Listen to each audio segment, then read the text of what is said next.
사무엘, 하나님의 부르심을 받은 선지자. 이스라엘에는 한 여인이 있었습니다. 그녀의 이름은 한나. 오랫동안 아이를 갖지 못해 마음이 괴로웠던 한나는 성전에서 하나님께 간절히 기도했습니다.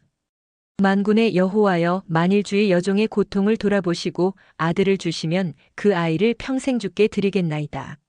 하나님께서는 한나의 기도를 들으셨고 그녀에게 아들을 허락하셨습니다. 한나는 아이의 이름을 사무엘이라 지었습니다.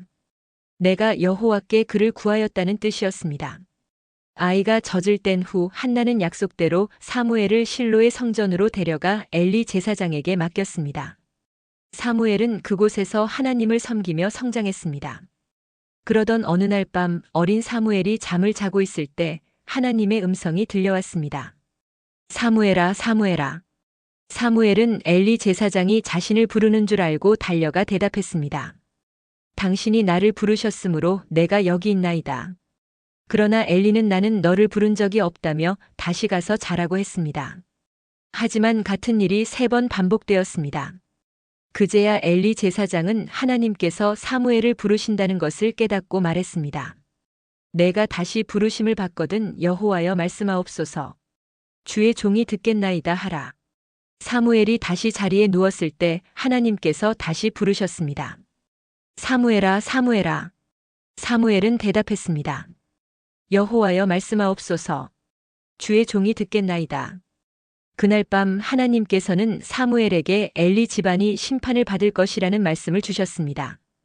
이 일 이후로 사무엘은 하나님의 선지자로서 부름을 받게 되었습니다.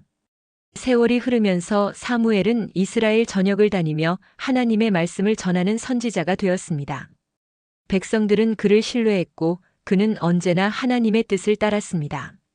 하지만 이스라엘 백성들은 시간이 흐르자 왕을 요구했습니다. 우리에게도 다른 나라들처럼 왕을 세워주소서. 사무엘은 이 말을 듣고 마음이 아팠습니다. 그는 하나님께 기도했고 하나님께서는 이렇게 말씀하셨습니다. 그들이 너를 버린 것이 아니라 나를 버려 자기들의 왕이 되지 못하게 하려 함이니라. 하나님께서는 결국 사울을 왕으로 세우게 하셨고 사무엘은 그에게 기름을 부었습니다. 그러나 사울은 하나님의 말씀에 순종하지 않았고 결국 왕으로서의 자격을 잃게 되었습니다. 그때 하나님께서는 사무엘에게 새로운 왕을 세우라고 하셨습니다. 내가 언제까지 사울을 위하여 슬퍼하겠느냐? 내가 그를 버렸으니 이제 베들레헴 사람 이새에게로 가라. 내가 그의 아들들 중 한 사람을 왕으로 세우리라. 사무엘은 베들레헴으로 가서 이새의 집을 방문했습니다. 그의 아들들이 차례로 사무엘 앞에 섰지만 하나님께서는 그들 중 누구도 택하지 않으셨습니다. 내 아들들이 다 여기 있느냐? 이새가 대답했습니다. 아직 막내가 남았는데 지금 양을 지키고 있습니다. 그 막내가 바로 다윗이었습니다. 하나님께서는 다윗을 보며 말씀하셨습니다. 이 사람이니 기름을 부으라. 그렇게 사무엘은 다윗에게 기름을 부었고 이후 다윗은 이스라엘의 가장 위대한 왕이 되었습니다. 사무엘은 하나님의 음성을 듣고 순종했던 선지자였습니다. 그는 어려서부터 하나님과 동행하며 이스라엘 백성을 이끌었고 하나님의 뜻을 따랐습니다. 하나님께서는 오늘도 우리에게 말씀하십니다.